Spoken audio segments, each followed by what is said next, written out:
Today is 4 फरवरी। इसको celebrate किया जाता है वर्ल्ड कैंसर डे से। एंड कैंसर का नाम सुन के ही लोगों में एक अजीब सी बेचैनी और डर आ जाता है, because India is now becoming cancer capital. आप देख सकते हो कि फीमेल में right now breast cancer is rising like hell. कि आज से 2 जनरेशन पहले हमारी दादी और नानी में जो ब्रेस्ट कैंसर का प्रेवलेंस था, और आज जो 30s में और 40s में ब्रेस्ट कैंसर का प्रेवलेंस आ रहा है, वो बहुत ही ज़्यादा आ रहा है। तो breast cancer is not a rare disease, and breast cancer एक एल्डरली फीमेल में होने वाला भी डिजीज़ नहीं है।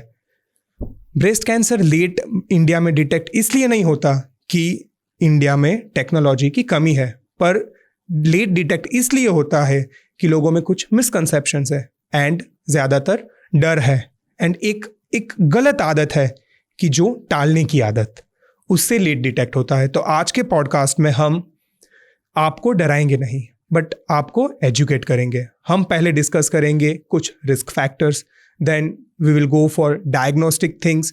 डायग्नोसिस के बाद हम बात करेंगे ट्रीटमेंट ऑप्शंस के बारे में, एंड लास्टली हमें ये ब्रेस्ट कैंसर प्रिवेंट कैसे करना है उसके बारे में हम बात करेंगे।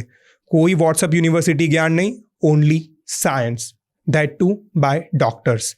आज हमारे साथ है डॉक्टर देवांग पटेल, जो कि एक सर्जिकल ऑन्कोलॉजिस्ट है। उनको 12 साल से ज़्यादा का सर्जिकल ऑन्कोलॉजी फील्ड में एक्सपीरियंस है, and Dr. Devang is right now working as consultant surgical oncologist in Bailaal Amin General Hospital, Gujarat, Vadodara में। Let's welcome Dr. Devang Patel.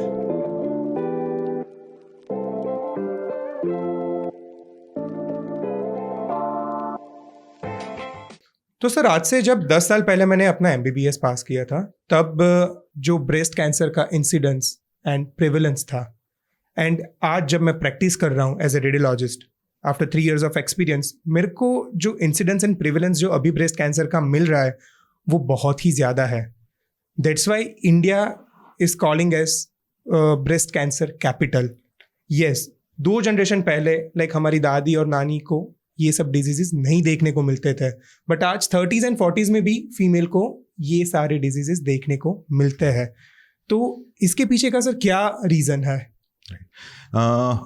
ये जो भी ट्रांजिशन आया है, अपने एंसेस्टर दादी नानी जो थे, they are fit, they live long, yes, से लेकर के अभी 40s में कैंसर आना, ये सब चीज़ें ट्रांजिशन जो हैं, वो अपने को पता है कि उनके टाइम पे टेक्नोलॉजी नहीं थी, राइट? उनके टाइम पे मॉडर्नाइजेशन, अर्बनाइजेशन, वो सब चीज़ें कम रही थी। आज हमने वो सारी चीज़ पहले से ही उठाई हुई। हो सकता है कि हम टेक्निकली और एजुकेशन वाइज, प्रोफेशन वाइज बहुत ग्रो कर रहे हैं, बट उसके साथ में हमने बहुत सारी आदतें, कस्टम्स, रिचुअल्स ऐसे थे कि जो हमारे एंसेस्टर दादी नानी के पास थे, और वो हमने छोड़ दिए हैं। ये जो भी रैट रेस चल रही है उसके चलते तो हो ये सारी चीज़ें, और मेरा ये सब चीज़ों पे इतना दबाव देने का मतलब एक ही है कि हमारी जो सनातन संस्कृति है, हमारे जो कल्चर हैं, हमारे कल्चर के जो रीति रिवाज हैं, मुझे ये कैंसर का जो मेरा 1 दशक का अनुभव है उसमें ये पता चला कि नहीं, दे आर प्रोटेक्टिव। यस, वो हमें कैंसर से बचाते थे और हमने वो छोड़ दिया। उसके चलते हम आज ये जगह पे आ गए हैं कि जहाँ पे अपने पास सब कुछ है, पर साथ में ये सारी चीजें भी जल्दी आ गई है। तो सर, कौन कौन से ऐसे रिस्क फैक्टर्स है फॉर द कैंसर? पर से मानो कि ब्रेस्ट कैंसर की बात करें, तो उसमें ऐसा है कि कुछ चीज़ें बदली नहीं जा सकती हैं, जिसको हम नॉन मॉडिफाइबल बोलेंगे। कुछ चीज़ें मॉडिफाइबल हैं, और वो जानना इसलिए ज़रूरी है कि उसके चलते हम इन चीज़ों से बचने का प्रयास कर सकते हैं, राइट? तो पहले सर, नॉन मॉडिफाइबल अगर हम बोले तो कौन कौन सी ऐसी चीज़ें हैं? नॉन मॉडिफाइबल ऐसा है कि एज आप मॉडिफाई नहीं कर सकते। जैसे उम्र बढ़ेगा, जैसे एज बढ़ेगी, चीज़ों में फीमेल के ब्रेस्ट के ऊपर होने वाली हार्मोन की इफेक्ट का ड्यूरेशन बढ़ेगा, डेफिनेटली, राइट?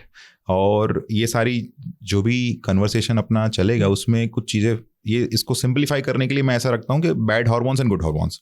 बैड हार्मोन्स में एस्ट्रोजन जो फीमेल का मेन हार्मोन है, it plays a vital role. Yes, cortisol and other hormones are there, stress hormones, they are also in bad category, and we have good hormones, right? Yes, cortisol वैसे तो कुछ condition में अच्छा है, but over stimulation of cortisol which is bad. Yes. And उसके चलते क्या है कि इस दिशा में बात होगी कि बैड हार्मोन्स गुड हार्मोन्स का कैसे बैलेंस बिगड़ता है और ये चीजें बढ़ती है. तो उम्र के हिसाब से बोला उस तरीके से टाइम बढ़ा, हार्मोन का एक्सपोजर बढ़ा, होने के चांसेस बढ़ेंगे. दूसरा जेनेटिक्स है, राइट. बट बात करेंगे उसके बारे में कि how genetics is important, right. Family history same genetics. हाँ, फैमिली हिस्ट्री सेम कि इट इज लाइकली. ये है कि भाई अगर किसी को है तो फीमेल, किसी को ब्रेस्ट कैंसर है तो उसके नानी, ठीक है, मदर, सिस्टर, डॉटर तो जो भी फीमेल रिलेटिव्स हैं फीमेल के होने के चांसेस ज्यादा हैं. फिर कुछ चीजें ऐसी है कि जो मॉडिफाइबल है, राइट. तो मॉडिफाइबल पे ज्यादा फोकस होना चाहिए. yes. क्योंकि हम खुद उसको चेंज कर सकते हैं. इंडियन मेथड ऑफ कुकिंग जो है it is also very important. I mean to say कि अगर आप गुजराती खाने में देखेंगे तो हल्दी का प्रयोग बहुत ही ज्यादा हो रहा है, राइट. एंड हल्दी turmeric is a source of curcumin itself is an antioxidant, avoiding cancer, right, if you consume it daily. And उसी को हमारे ऋषि मुनियों ने अपने खाने में ही इन्वॉल्व कर दिया है. ऐसे बहुत सारे स्पाइसेस है जो इंडियन जो रिचुअल्स है उसमें डाले जाते हैं कि जिसके चलते कैंसर नहीं होता है, और वो हम रोज कंज्यूम कर रहे हैं as if we are consuming medicine. Yes, supplements के तौर पर हम एंटीऑक्सीडेंट्स ले रहे हैं, and they are protecting us from जो ऑक्सीडेटिव स्ट्रेस और वो सब है उससे प्रोटेक्ट कर रहा है. दूसरा कि मैंने बोला उस तरीके से plant based protein, right, green leafy vegetables, जो फ्रूट्स हैं which are rich in antioxidants, तो उसका जो भी कंजम्पशन है that is good for body, right. तो ये सब चीजें ज्यादा होने की जगह पे अपन कुछ और ही कर रहे हैं, junk food, fast food. then that is why trend is shifting. कि जो प्रोटेक्शन बॉडी को नेचुरली मिल रहा था पहले वो अभी चला गया है. yes, जंक फूड में ज्यादातर ट्रांस फैट और वो सब होता है. Trans fat is main culprit for this oxidative stress. yes. दूसरा मुझे ऐसा लग रहा है कि जो लाइफस्टाइल है इट इज ऑल्सो कॉन्ट्रीब्यूटरी. कि आज आप मान के चलिए कि smoking alcohol is very common in parties and all, right, consumption and all. दारू के 2 पैक तो चलते हैं. मेरे मोस्ट ऑफ द व्यूअर्स, जब मैं अल्कोहल के रिगार्डिंग कोई वीडियो बनाता हूँ तो सब लोग पूछते हैं कि 2 पैक से तो कुछ नहीं होता. बट एज अ सर्जन आप बताइए कि overall cancer and even breast cancer में अल्कोहल कैसे हानिकारक है आपके बॉडी के लिए. यस, बिकॉज ऐसा है कि बहुत सारी चीजें अल्कोहल अति सर्वत्र वर्जित, संस्कृत का जो प्रोवर्ब है कि कोई भी चीजों में अति नहीं करना है. Alcohol, you know, me know, it's also a method of, it's also used as a therapy, right? जो solvents use होते हैं उसमें alcohol is there, even we are but it is very less, very less. हाँ, जितना हम parties में लेते हो वो तो उसके 100 times में हो गया. Yes, and it also leads to different kind of damage to liver. Yes, second leads to obesity and many more stuff, yes, right? तो वो कंज्यूम नहीं करना चाहिए. स्मोकिंग अनडाउटेडली कि जो भी चीज आज हम मूवीज में देख रहे हैं, पहले जो हॉलीवुड मूवीज में कॉमन हुआ करता था फीमेल स्मोकर, वो अभी बॉलीवुड मूवीज में कॉमन है. एंड बॉलीवुड का देख के नॉर्मल जो पॉपुलेशन है वो भी फूकना चालू कर देंगे. यस. तो और नो डाउट उसका फीमेल हेल्थ पे, अगर a female is carrying a baby तो प्रेगनेंसी पे सब पे असर है. बट डेफिनेटली ब्रेस्ट कैंसर का रिस्क जो है वो कई गुना बढ़ जाता है. दूसरा ऐसा है कि आजकल ये सारा कल्चर जो है नाइट लाइफ, ठीक है, से लेकर लेट नाइट पार्टी से लेकर के जो भी हो रहा है वो सारा चीज जो भी है वो अगेंस्ट आवर कल्चर है. Our culture is early to bed early to rise, right, and that is following a circadian rhythm. Circadian rhythm मतलब बॉडी में हार्मोन का जो अप्स एंड डाउन चल रहे हैं. अकॉर्डिंग टू हमारा जो सनराइज होता है सनसेट, हमारा क्या है कि जागना और सनसेट के बाद धीरे धीरे सो जाना, तो उसमें जो हार्मोन्स का बढ़ना और कम होना है उसको आप डिस्टर्ब कर रहे हो. yes. और वही हार्मोन है cortisol and all, and which can lead to accumulation or of estrogen and lead to cancer ultimately. Fat बढ़ाएगा और फैट बढ़ने के कारण ये बढ़ेगा. दूसरा ये है कि आप देखोगे कि आजकल लोग हार्मोन्स को मर्जी के हिसाब से यूज कर रहे हैं. टू अवॉइड पीरियड्स तो ले लिए 1 महीने तक और आ गए पीरियड्स. राइट. मतलब बहुत सारी चीजें ऐसी हैं कि to avoid menstrual cycle, right, problems, people are using by their own. Yes. तो वो नहीं चाहिए because that is also kind of hormone. Without gynecologist guidance, one should not consume those kind of hormones. मुझे ऐसा लगता है कि ये सारी चीजें जो भी हैं अपने जो कस्टम थे, फॉर एन एग्जाम्पल कि आफ्टर डिलीवरी जो ब्रेस्ट फीडिंग कराने वाला कस्टम था, which was very good, and currently WHO is also supporting कि it should be 16 to 18 months of breastfeeding at least for any female. Okay, so डेढ़ साल करना ही चाहिए. And 2 साल is the best. Okay, 2 साल is the best. तो ऐसा है कि 2 years or more is the best. Okay. But that is minimum कि 16-18 महीने का जो भी breast feeding है that should be done.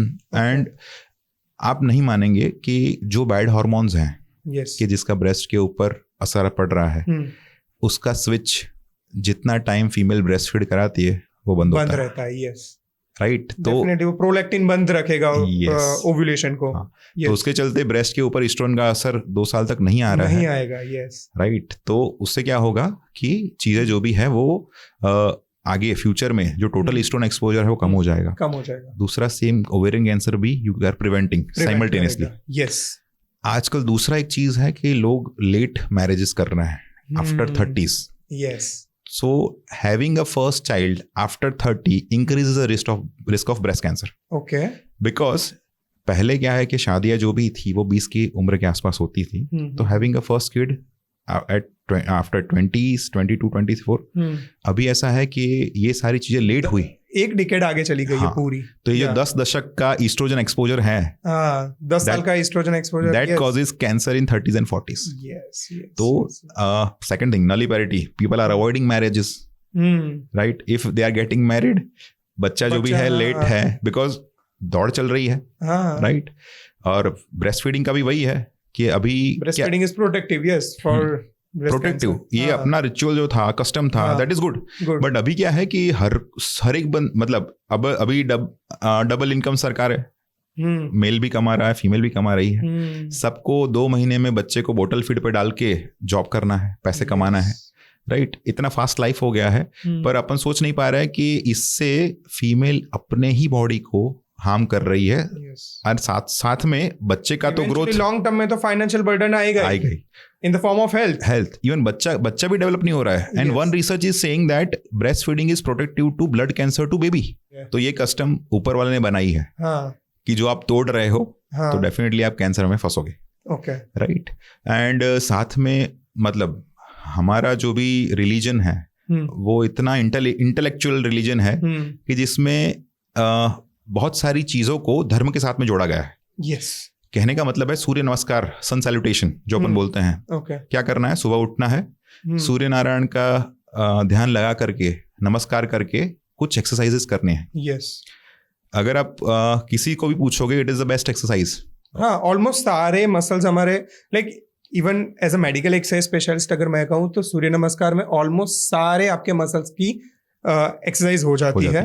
And अगर आप रिपीटेशंस अगर बढ़ाएंगे 10-12 रिपीटेशंस करेंगे तो ऑलमोस्ट एवरी मसल का अच्छा खासा वर्कआउट हो जाएगा. तो अगर इस चीजों को हम छोड़ रहे हैं, ठीक है, तो उसका लॉस हमें भुगतना पड़ रहा है. इवन ऐसा है कि आप देखोगे कि हमारे दादी नानी जो हैं उनके समय में फीमेल के साइड पे बहुत सारे व्रत उपवास करने होते थे. इवन मेल में भी लाइक निर्जला एकादशी आपने सुना होगा कि एवरी 15 डेज एकादशी आती है, उसमें हमें कुछ नहीं खाना होता. So it is like 24 hour 36 hour का फास्टिंग ही हो गया. And you must be knowing that Nobel prize. Yes, 2019 में नोबेल प्राइज इसीलिए मिला था कि जो natural killer cells and T cells है वो आप जब फास्ट करते हो तो वो ही जाके कैंसर के सेल्स को खा जाता है. तो कैंसर डेवलप नहीं होता है. तो इस तरीके से अगर डेवलप होगा तो भी अर्ली स्टेज में वो सेल्स बॉडी ही उसको रिकवर कर लेगा. तो ये सारे कस्टम रिचुअल्स सनातन संस्कृति में थे जो हम आज छोड़ चुके हैं. और फिर हम एक्सपेक्ट कर रहे हैं कि ये सब चीजें क्यों बढ़ रही है. So sir, now tell me कि कौन कौन सा अलार्मिंग सिम्टम्स है, कि कोई फीमेल है तो उसको कैसे पता चले, कि कौन कौन से सिम्टम्स से उसको पता चले कि उनको ब्रेस्ट कैंसर हो सकता है। अभी क्या है कि सिम्टम्स आर वेरी कॉमन कि कभी भी कोई गठान फील हो रही है ब्रेस्ट में या बगल में या नेक में, तो क्लिनिशियन को दिखाना है। ओके। अगर चमड़ी में कोई चेंज आ रहा है, ओके, ब्रेस्ट की स्किन में कोई चेंज है, ओके, कलर चेंज हो रहा है, colour change, contour, appearance, even thickness, then also we need to consult clinician. Nipple से ब्लड आ रहा है, ओके, फाउल स्मेलिंग डिस्चार्ज आ रहा है, yes, then also we should consult. Okay. और अदर सिम्टम्स भी हैं, बट ये प्राइमरी सिम्टम्स है। So sir, as a breast surgeon मेरे को ये बताइए कि फीमेल को सेल्फ ब्रेस्ट एग्जामिनेशन कैसे करना चाहिए, कब करना चाहिए और कितनी फ्रीक्वेंसी में करना चाहिए। तो अगर फीमेल को कोई छोटा सा भी लंप है तो वो अर्ली डिटेक्ट हो जाए, एंड अर्ली डिटेक्ट होने के कारण उसका अर्ली ट्रीटमेंट भी चालू हो जाए। तो हमें कैसे करना है सेल्फ ब्रेस्ट एग्जामिनेशन? ओके, 20 साल के बाद हर एक महीने में 30 सेकंड के लिए फीमेल को ब्रेस्ट एग्जामिनेशन करना है। Okay, every month. ओके। कब करना है? पीरियड्स खत्म हो जाने के 5 से 7 दिन के बाद। ओके, मतलब अगर पीरियड खत्म हुआ है 5 तारीख को तो 12-13 तारीख को वो एग्जामिनेशन कर सकते हैं। ओके। करने में चीजें बहुत सिंपल है। ओके। कि मिरर के सामने खड़े रहना है। ओके। खड़े रह के दोनों हाथ ओवरहेड सिर के ऊपर ले जा करके ब्रेस्ट की स्किन में आने वाले चेंजेस को ऑब्जर्व करना है। ओके। अगर दोनों तरफ वो चेंजेस आ रहे हैं दैट इज गुड। अगर किसी एक तरफ आ रहा है तो it indicate something is there. Okay. दूसरा, 3 fingers ऑफ आर्म और of hand opposite to the breast, right examination with the left examination with the right hand करके चेस्ट वॉल जो है उसके अगेंस्ट में जेंटली चीजें जो भी है वो फील करनी है। Okay, right. And once female feel करना चालू करेंगी, she can repeat it every month and then she can sense, उनको पता चलेगा कि हाँ there is something abnormal. Yes, got it. तो जो भी ब्रेस्ट के चारों कॉर्नर्स हैं वो चेक करने हैं। निपल एरियोला जो है, निपल के पीछे भी चीजें चेक करनी है, वो निपल में से खून आ रहा है कि नहीं वो भी चेक करना है। एंड एंड में दोनों तरफ बगल में आर्मपिट जो भी है उसमें भी कोई फुलनेस है, कोई गांठ फील हो रही है कि नहीं वो चेक करना है। ओके, तो टोटल समराइज करने के लिए 3 फिंगर मेथड एवरी मंथ करना है। जब उनका मेंस्ट्रुएशन मतलब चालू होता है उसके 5 से 7 दिन के बाद, मेंस्ट्रुअल साइकिल खत्म हो जाए उसके 5 से 7 दिन, बिकॉज़ ड्यूरिंग मेंस्ट्रुएशन ब्रेस्ट एंगोज रहते हैं। ओके, तो तब नहीं चेक करते। 5 से 7 दिन बाद, मतलब अराउंड 10 से 12 दिन होगा उनके साइकिल का total. And 4 quadrant like upper outer, upper inner, lower inner and lower outer, 3 fingers और चेस्ट के अगेंस्ट उनको प्रेस करना है एंड फील करना है।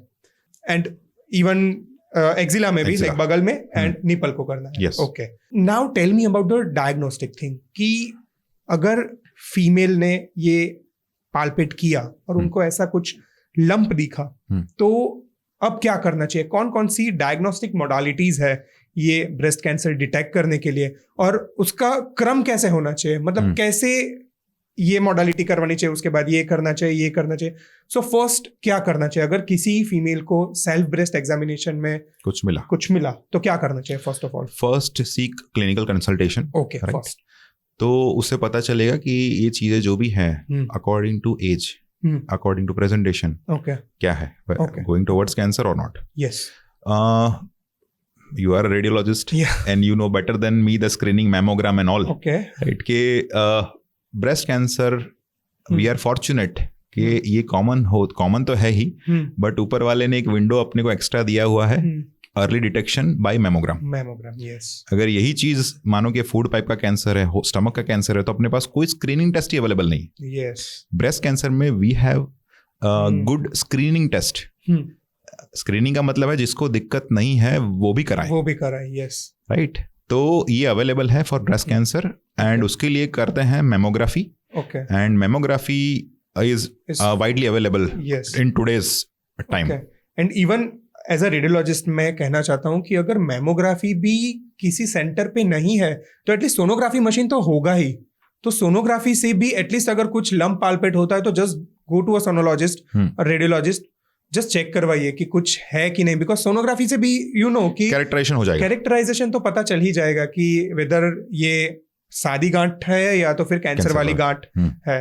तो first thing is sonomammography. Okay, and कितनी फ्रीक्वेंसी पे करवानी चाहिए? अगर चलो कोई नॉर्मल है, ओके, किसी को कोई सिम्टम्स नहीं है, कुछ नहीं है, इवन लंब भी पाल्पेट नहीं हो रहा, तो अगर कोई फीमेल है तो उसको कितने ड्यूरेशन में मैमोग्राफी यूजुअली स्क्रीनिंग करवाने के लिए करवाना चाहिए? ओके, बहुत सारी गाइडलाइंस हैं, but to sum up all the guidelines is after 40 annual mammo is must. Okay, till 70-75। Okay, इतना करना चाहिए। एंड सेकंड कि अगर किसी को फैमिली हिस्ट्री है, चलो तो ये गाइडलाइन चेंज होती है? यस। ओके, तो क्या होना चाहिए उसमें?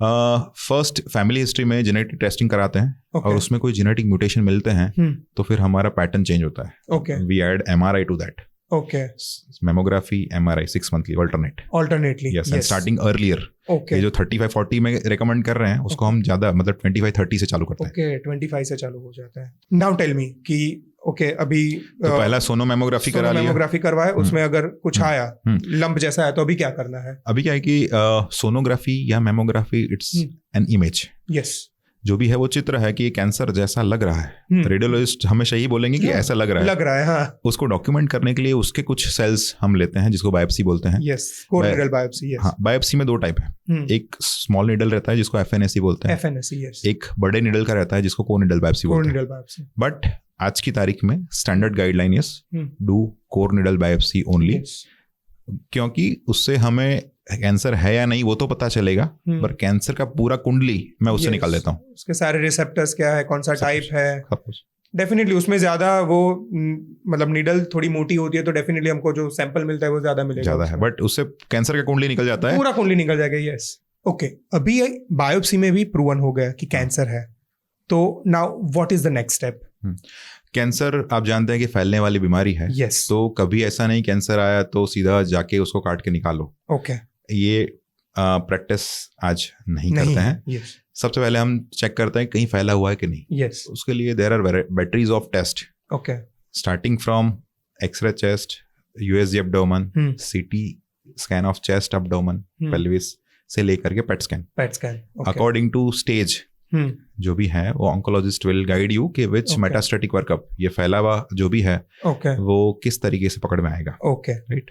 तो now sir tell me about the staging, कि उसको लोग बोलते हैं कि ये ग्रेड का कैंसर है, ये स्टेज का कैंसर है, तो widely sir as a layman की भाषा में अगर मैं बोलूँ तो 4 स्टेज होते हैं, तो 4 स्टेज को कैसे हम डिवाइड करते हैं ये आप बताइए मेरे को। बॉडी के हर एक कैंसर में 4 स्टेज ही डिफाइन किए गए हैं यूजुअली। तो चौथा ऊपर से चालू करते हैं, चौथा मतलब फैला हुआ। ओके, उसका मतलब ये है कि कैंसर जहां पे बना वहां से किसी और अंग में निकल आता है। यस, लाइक अगर ब्रेस्ट में है तो लीवर में आ गया तो that is stage 4। Okay, right. फिर रहे 3।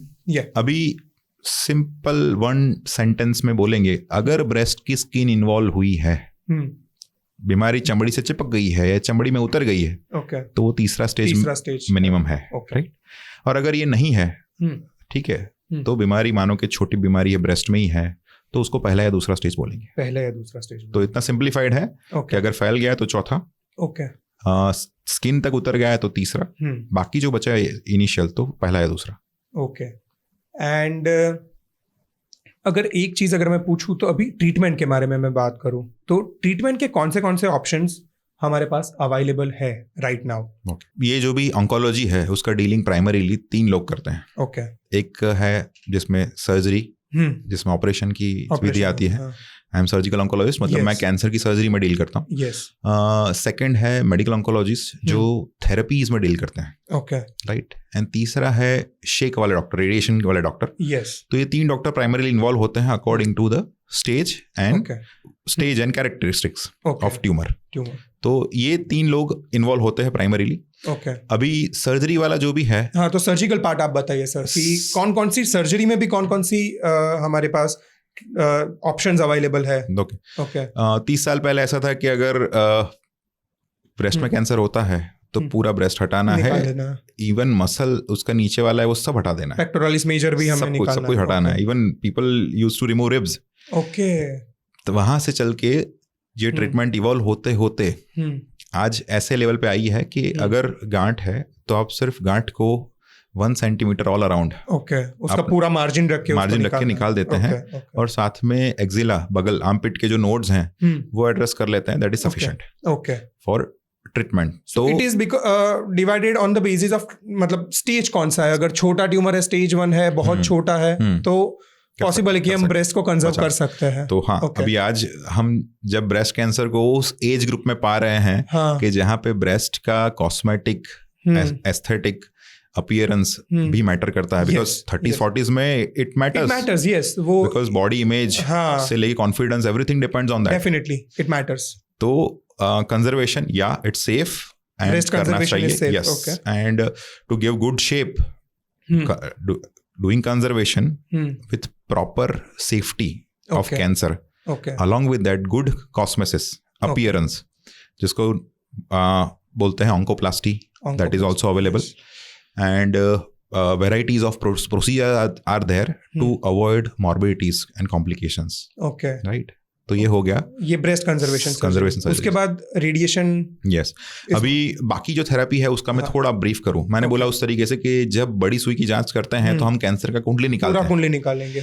उसमें से हमें जो इन्फॉर्मेशन मिलती है वो इसलिए इम्पोर्टेंट है कि ये कैंसर क्यों हुआ, इसको फ्यूचर में वापस ना होने देने के लिए हमें क्या स्टेप्स लेने हैं, राइट. इसमें जेनेटिकल इन्वॉल्वमेंट कितना है, वो सब चीजें उसी से निकालते हैं. पूरा कुंडली निकल जाएगा. मानो के जो कॉमन वेराइटीज हैं वो है हार्मोन पॉजिटिव, मतलब estrogen progesterone positive, ER/PR positive. सुना होगा सबने. तो एक वेराइटी होगी हार्मोन पॉजिटिव ट्यूमर. दूसरा है mutation, HER2 mutation positive tumour. Yes. तीसरा है दोनों नहीं है तो उसको ट्रिपल नेगेटिव बोलते हैं, राइट. और चौथा में सारा पॉजिटिव रहता है. बट प्राइमरीली ये जो जैसे कोविड के वेरिएंट थे, कुछ में लोग मर गए, कुछ में लोगों को कुछ भी नहीं हुआ. यस. तो वैसे ही इसके जो वेरिएंट है ये सब, उसमें primarily triple negative and HER2 mutation वाले जो ट्यूमर हैं, ये दो वेराइटी है. These are aggressive varieties.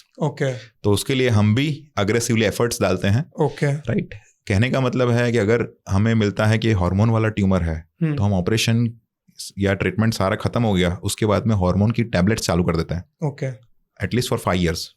सो वो बीमारी कहीं पे भी वापस ना आए. अगर हमें पता चला कि ये बीमारी म्यूटेशन की वजह से है तो उसकी भी टारगेट थेरेपी अवेलेबल है, जो हम 1 साल तक उसके इंजेक्शन 3 वीकली देते हैं. अगर वो ट्रिपल नेगेटिव वाला अग्रेसिव ट्यूमर है तो उसके लिए आज इम्यूनोथेरेपी भी अवेलेबल है. फॉर अ ईयर इम्यूनोथेरेपी चलती है. एंड बाकी जो भी कॉमन टर्म है कीमोथेरेपी, वो according to the grade and variety. Okay, so possible है कि पहले हम कीमोथेरेपी दे, देन सर्जरी करे, एंड देन ओके. तो ये थेरेपीज हैं. और एंड में बची therapy, that is radiation therapy. कि बीमारी तो हटा दी गई, बट बीमारी का स्टेज ऐसा आया है, उसकी अग्रेसिवनेस ऐसी है कि वो वहां पे वापस आ सकता है. ऐसा लग रहा है रिपोर्ट देख के. तो रेडिएशन ऑन्कोलॉजिस्ट वो जगह पे रेडिएशन देता है. फिर वो ब्रेस्ट हो, चेस्ट हो, एक्जिला हो, वहां पे वो दिया जाता है. क्यों? क्योंकि फ्यूचर में वो बीमारी वहां पे वापस ना. मानो कि ब्रेस्ट बचाया है, सिर्फ गांठ निकाली है, तो बाकी का जो ब्रेस्ट है उसको स्टेरिलाइज करने के लिए रेडिएशन दिया जाता है. ओके. एंड अगर ट्रीटमेंट में अगर मैं बात करूँ कीमोथेरेपी की, तो is it mandatory to take chemotherapy for all the tumours? Is it mandatory? When I started learning, जब मैंने कैंसर की पढ़ाई चालू करी, तब ऐसा डिक्टम था कि एनी पाल्पेबल ट्यूमर, जो भी गांठ फील हो रही है, फील कर पा रहे हैं, उसका मतलब वो मोर देन 5 मिलीमीटर हो गया, तो उसको कीमो देना ही है. ओके. वो पहले का रिचुअल था. अभी ऐसा है कि डाउन द लाइन हम उस जगह पे आ गए कि जहां आज एरा आ गया है प्रिसीजन मेडिसिन. मतलब हर एक के लिए कस्टमाइज ट्रीटमेंट. ये जो कस्टमाइज ट्रीटमेंट है, प्रिसीजन मेडिसिन, उसका मीनिंग ये है कि कैंसर का कुंडली आपने निकाला, आपको पता है क्यों बना, इसको फ्यूचर में कैसे अवॉइड करें, ठीक है, उसके हिसाब से. और दूसरा है कि अपने पास अभी अर्ली डिटेक्शन की मशीनरीज भी है. तो अगर कोई पेशेंट अर्ली डायग्नोस होता है स्टेज 1 में, और उसको लिम्फ नोड्स नहीं है, हार्मोन पॉजिटिव वाला ट्यूमर, फेवरेबल ट्यूमर है, तो हमारे पास टेस्ट है इंडियन वर्जन जो भी है वो कैन असिस्ट करके can assist, yes, and oncotype DX जो है वो US पेशेंट्स के लिए है। बट वो टेस्टिंग कराते हैं तो पता चल जाता है कि ये पेशेंट में कीमोथेरेपी विल बी हेल्पफुल और नॉट, और अगर नहीं है तो वी कैन डायरेक्टली अवॉइड। तो वो पेशेंट को, क्योंकि पेशेंट ने अवेयरनेस दिखाया, जल्दी आया, तो उसको बेनिफिट भी मिलना चाहिए। तो उस हिसाब से उस पेशेंट को कीमोथेरेपी भी नहीं दिया जाता, उसके बाल नहीं जाते हैं, उसको कोई साइड इफेक्ट नहीं आती है। सिर्फ सुबह उठ के एक गोली खानी है, छोटी गोली, वो 5 साल मिनिमम खानी है, that's it. Sir what about अगर कोई म्यूटेशन है, तो अगर हम बायोप्सी करते हैं तो हमें उसमें भी ये पता चलता है कि उसको कोई ऐसा म्यूटेंट जीन है कि नहीं उसके बॉडी में, और अगर उसके रहते हुए अगर ब्रेस्ट कैंसर हुआ तो कैसे ये जो ट्रीटमेंट है वो चेंज होता है? मैंने बोला उस तरीके से जो बायोप्सी में एक HER2 म्यूटेशन टेस्टिंग कराते हैं, वो इसलिए इंपॉर्टेंट है कि उसके चलते हम टारगेट थेरेपी 1 साल तक देते हैं, जिससे पेशेंट को वो बीमारी वापस ना आए। दूसरा, ब्लड में हम जेनेटिक टेस्टिंग कराते हैं, पर्टिकुलरली BRCA, आप गूगल सर्च कर सकते हैं, BRCA जीन, और that is very famous for Hollywood actress Angelina Jolie, कि उसको ये जीन पॉजिटिव था, तो उसकी मम्मी में पॉजिटिव था, उनको ब्रेस्ट कैंसर आई थिंक था, जब तक मेरे को पता है तब तक कि था, और उसको पता था कि ये जीन्स पॉजिटिव है, तो ब्रेस्ट ही उन्होंने रिमूव करवा दिया। तो एंजेलिना जॉली ने दोनों ब्रेस्ट अपने जो भी है वो बीमारी पैदा होने से पहले ही हटवा दिए, और उसको रिकंस्ट्रक्ट करवा लिया। तो इस तरीके से वो ट्रीटमेंट पहले अमेरिका में अवेलेबल थी, आज की तारीख में वो इवन टायर 2 टायर 3 सिटीज में भी आप ये टेस्टिंग जो भी है वो करा सकते हैं, and that requires hardly 3 weeks. 3 weeks में रिजल्ट आ जाएगा। 2 से 3 हफ्ते में आपको पता चलेगा कि आपको एक्चुअली जेनेटिक प्रॉब्लम है जिसकी वजह से कैंसर हुआ है, और अगर ऐसा है तो डेफिनेटली आपके में तो वो इन्फॉर्मेशन यूज होगी ट्रीटमेंट में। बट हाँ, कि आने वाली जनरेशन है या तो फिर कोई बहन या ऐसा कोई है, आप तो, मतलब जो फीमेल है उसकी बहन का भी स्क्रीनिंग करा सकते हैं, उसके जो किड्स हैं उसका भी स्क्रीनिंग करा सकते हैं, क्योंकि उनको भी ये जीन होगा तो उनको भी ब्रेस्ट और ओवरी का कैंसर होगा। नाउ ट्रीटमेंट में एक और चीज बताओ कि कुछ फीमेल को पूरा ब्रेस्ट निकालना पड़ता है कई बार अनफॉर्चुनेटली, तो फिर क्या ब्रेस्ट रिकंस्ट्रक्शन फिर से हम कर सकते हैं ये कंडीशन में, and it can raise the risk of फिर से ब्रेस्ट कैंसर होने का, या ऐसा कुछ रिस्क वो बढ़ा सकता है या नहीं बढ़ा सकता है सर? बोला उस तरीके से कि डिकेड अगो पहले ऐसा था कि भाई कैंसर से बच गए बहुत हो गया, बट आज की तारीख में ऐसा है कि कैंसर से बचना ही है, बचेंगे ही, क्योंकि ट्रीटमेंट प्रॉमिसिंग है।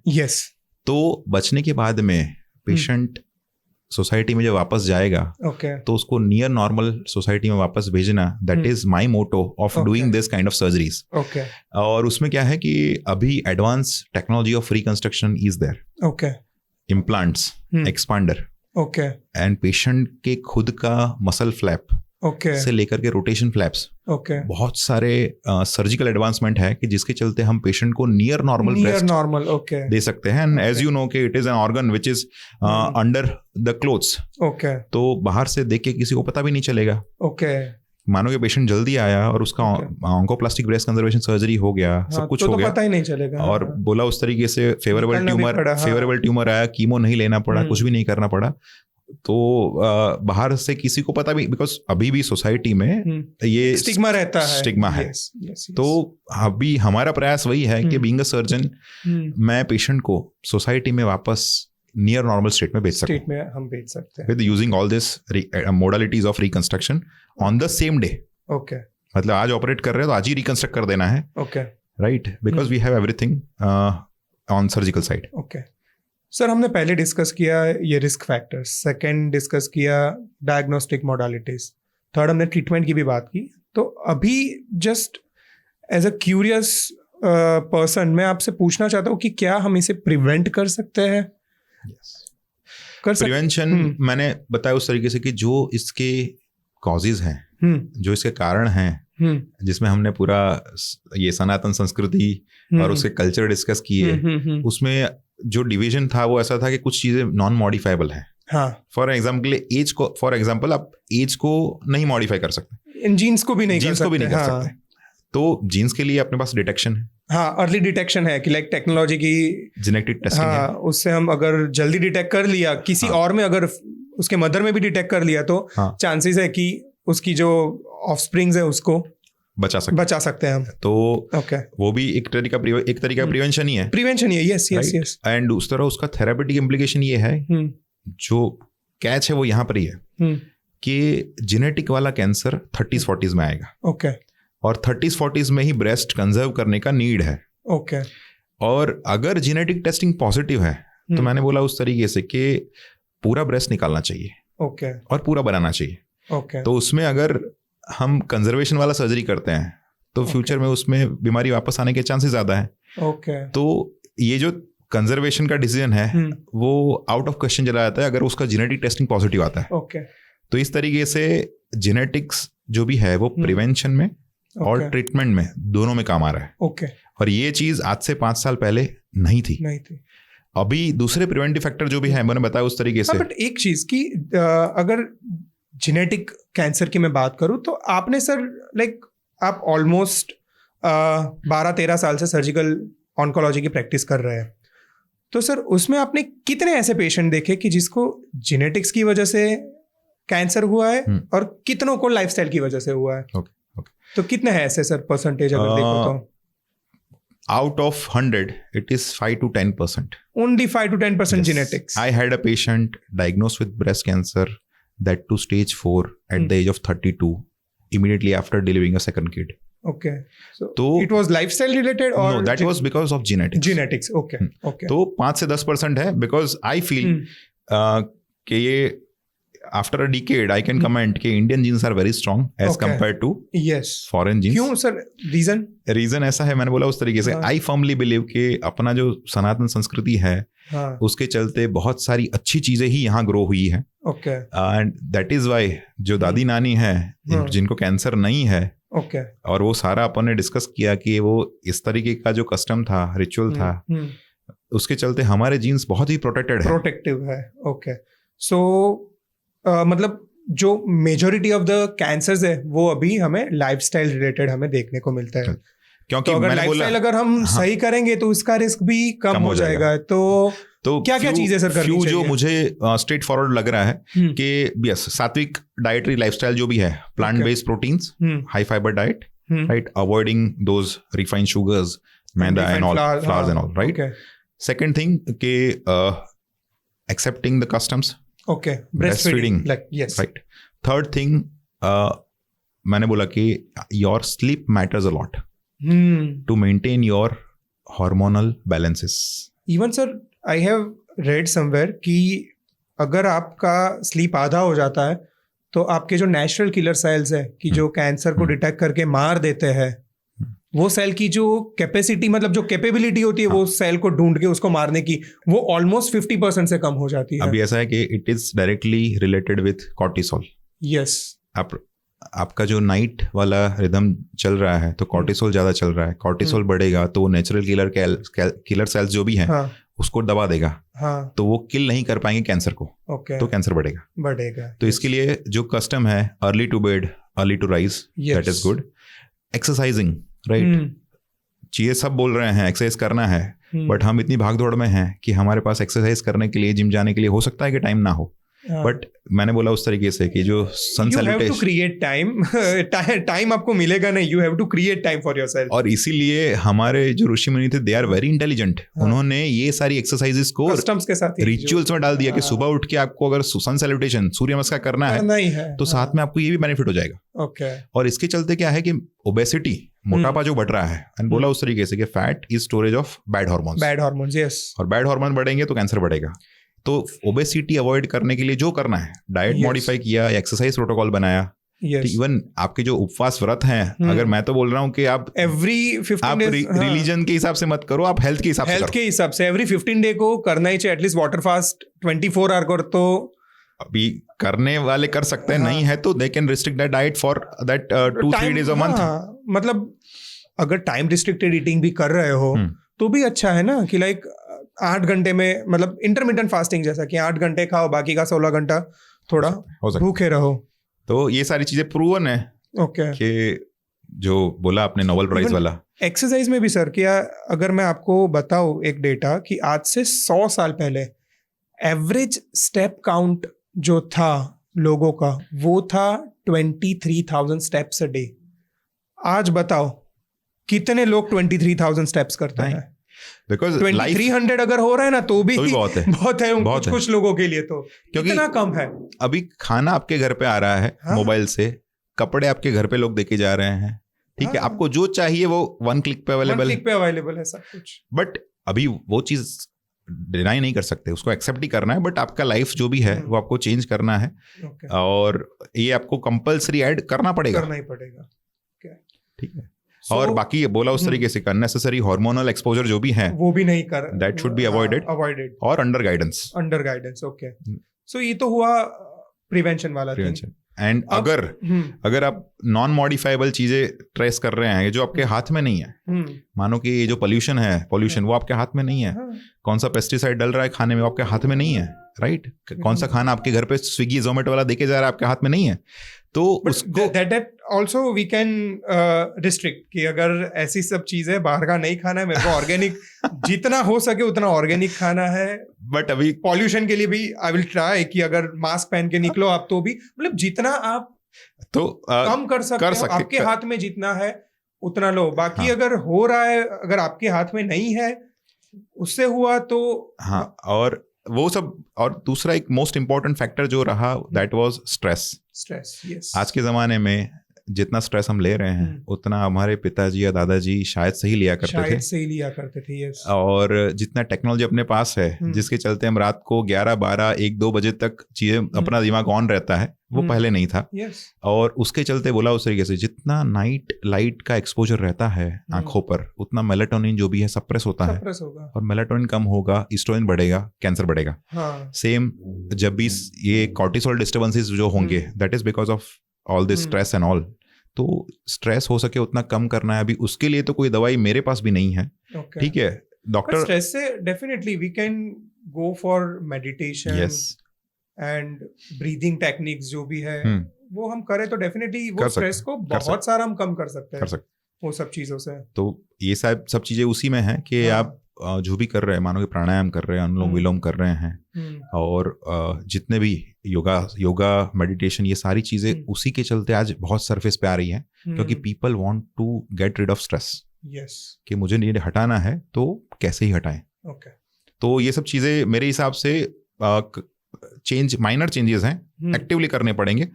बट उससे इतना तो होगा कि हाँ, मैं अवॉइड करने के लिए मेरा कुछ एक्टिव कर रहा हूँ। तो ये तो हुए प्रिवेंशन। अभी आप नहीं रोक पा रहे हैं जिनको, उनके लिए आपको अर्ली डिटेक्शन करना है। एंड अर्ली डिटेक्शन मैंने बोला उस तरीके से, आज से 5 साल पहले मेमोग्राफी का मशीन टायर 2 सिटीज में बहुत कम था। आज टायर 2 सिटीज में भी 5-5, 10-10 कैंसर सेंटर्स हैं। ये सारे मशीन्स अवेलेबल हैं। कोई भी आपके नियर एंड डियर वंस को after 40 once a year mammography accessible available है। Get it done and get free for a year. चलो सर, मेमोग्राफी से याद आया, कुछ मिथ्स है लोगों में। कुछ आजकल सोशल मीडिया पे सो कॉल्ड डॉक्टर्स बोल रहे हैं कि अगर मेमोग्राफी आप करवाओगे तो आपका ब्रेस्ट कंप्रेस होगा और ब्रेस्ट में से सारे जो कैंसर सेल्स है वो फैल जाएंगे। Is it true? As a radiologist I know ये एकदम वाहियात बात है, बट आप क्या बोलना चाहोगे? नहीं, I have the same experience कि it's a method of screening.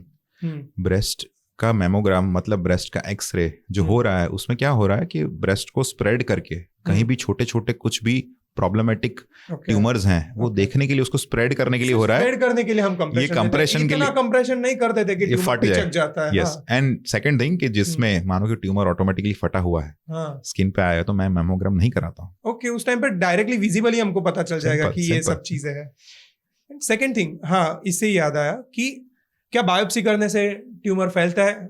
मेरे को पता है कि नहीं फैलता, बट आपका क्या कहना है? मैंने बोला ना कि बायोप्सी, और वो भी core cut biopsy, core needle biopsy mandatory है कैंसर का कुंडली निकालने के लिए। राइट, और उससे ये नहीं फैलता है, नहीं फूटता है, कुछ भी नहीं है, एंड वो रिसर्च प्रूवन है। You can google it. So ये सारी बातें थी कि जो कुछ मिसकंसेप्शंस थे लोगों के। And sir, thank you very much. आज का पॉडकास्ट बहुत ही अच्छा रहा। सो करते रहेंगे ऐसी बातें। Sure. Thank you very much. Thank you so much. Thank you for watching this video. अगर आप यहाँ तक ये पॉडकास्ट में रुके हुए हो तो please like and share and subscribe this channel.